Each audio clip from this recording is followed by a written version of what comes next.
Our Lifeway Explore the Bible lesson for October the 22nd is taken from the 10th chapter of the book of Mark, and it's entitled Serves. Our song for this week is an old favorite, Rescue the Perishing. Fanny Crosby wrote over 8,000 hymns, even though she was blind. She used over 200 pseudonyms so that her name would not be seen so frequently in all the hymnals. She was a mission worker, a writer, and a teacher. I know you're going to be blessed by these words from Fanny Crosby's diary. One evening, while I was speaking to a group of young men, it came to my mind that some mother's boy must be rescued that very night, or perhaps not at all. So I requested that if there was any boy present who had wandered away from his mother's teaching, that he would come to the platform at the conclusion of the service. A young man of 18 came forward and said, "Did you mean me?" He said, "I promised my mother to meet her in heaven, but as I am now living, that would be impossible."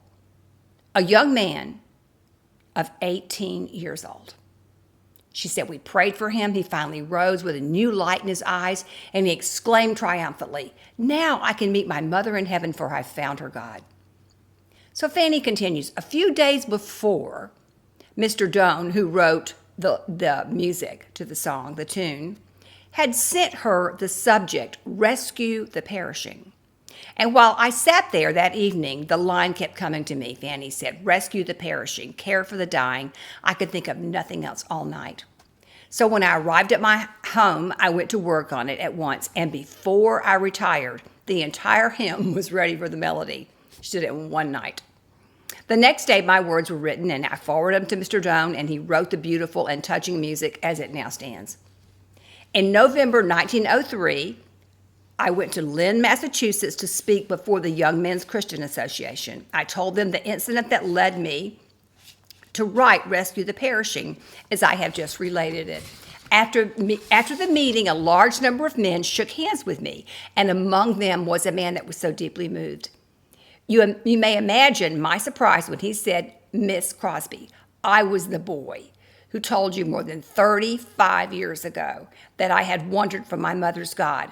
The evening that you spoke at the mission, I sought and I found peace, and I have tried to live a consistent Christian life ever since. If we never meet again on earth, we will meet up yonder." As he said this, he raised my hand to his lips, and before I had recovered from my surprise, he was gone, and remains to this day a nameless friend who touched a deep chord of sympathy in my heart. Isn't that a great backstory? Let's sing this song together. Rescue the Perishing. Rescue the perishing, care for the dying, snatch them in pity from sin and the grave. Weep o'er the erring one, lift up the fallen, tell them of Jesus the mighty to save. Rescue the perishing, care for the dying, Jesus is merciful, Jesus will save. Down in the human heart, crushed by the tempter, feelings lie buried that grace can restore. Touched by a loving heart, wakened by kindness, chords that are broken will vibrate once more. Rescue the perishing, care for the dying, Jesus is merciful, Jesus will save.